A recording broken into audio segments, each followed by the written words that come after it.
Hi, it's Igor Noble.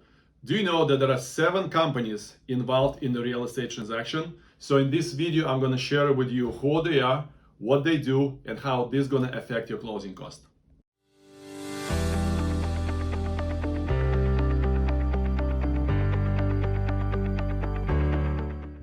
One question that I'm getting all the time is how much my closing is going to be. And what I see is that a lot of lenders, they disclose only their closing cost and fail to disclose all companies that are also going to provide the same closing cost for this particular transaction. So I'm going to share with you what are the closing costs going to be for all 7 companies involved in this transaction and what's going to make up the closing cost for the buyer. The first company involved is the lender, and the lender's normal fee is underwriting fee, bank attorney or the settlement agent fee, appraisal fee, small tax certifications or verifications, and the credit report fee. The second company involved is the appraiser. It's independent company, and what the appraiser does is that he will go to the property, make some pictures, inspect it to make sure that there will be no safety and health concerns, and the property must be in a livable condition. Then the same appraiser will go around in the neighborhood, make other pictures, and see what are the houses was sold in the area within the last 3 to 6 months. And then he will get all this data together and determine the fair market value of the house. The third company involved is the escrow company. Sometimes we call this either settlement agent or the bank attorney. Normally it's a neutral company, and their role is to receive the documents, closing documents from the bank, make sure that the buyer and seller will sign the closing documents, and distribute the funds to make sure that your loan will go to the closing. The fourth company involved is the title company. So the title company role is to make sure that transaction is clean. And what I mean by clean is that there should be no violations, no judgments on the property itself. The seller must have the right to sell the property, and also the buyer shall not have any judgments or violations on the buyer side to make sure that the lender is going to be in the first position. And then what the title company is going to take all the documents and send this to the county for the recording. The fifth company involved is the county, and basically what the company does is that they record the deed between the seller and the buyer. It's all public records, and then you can see who was the seller, who was the buyer, and what was the purchase price.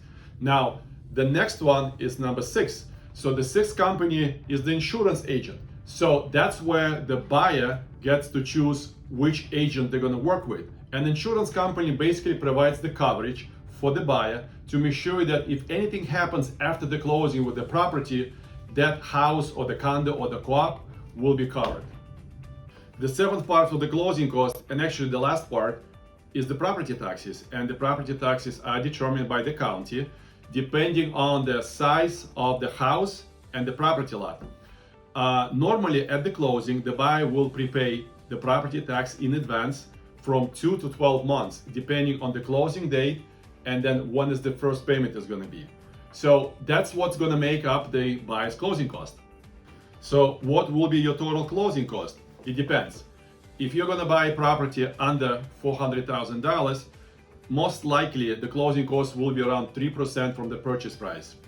If the purchase price is going to be over $400,000, you're going to pay probably between 3.5% to 4% for the closing cost from the purchase price. However, if you're going to buy a co-op, the closing cost normally is $6,000. And then if you're going to buy a new construction, then it's going to be a little bit more than 3.5% to 4% because you are going to pay some of the developer's cost. Now I'm going to show you how the buyer can pay for the closing cost. So obviously the first way is that the buyer will pay for the closing cost himself. The second way is the buyer can ask the seller to pay for the closing cost. So let's assume that the sales price is $300,000. And since average closing cost is 3%, so the closing cost $9,000. So the buyer may ask the seller to pay the $9,000, so the seller will get $300,000 minus $9,000.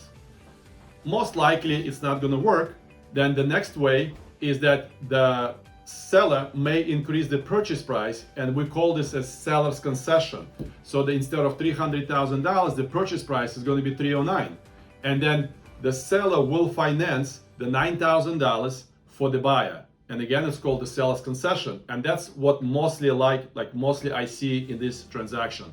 And the final way is that the buyer may ask the lender to finance the closing costs. In this case, what's going to happen is that the lender will pay for the closing cost, but the lender will increase the interest rate significantly. This is why sometimes on advertisement, the banks advertise, hey, there is no closing cost, but in reality, the closing cost always going to be there. And still the buyer will pay for this. It just the lender will increase the interest rate and finance all the closing costs for this particular transaction.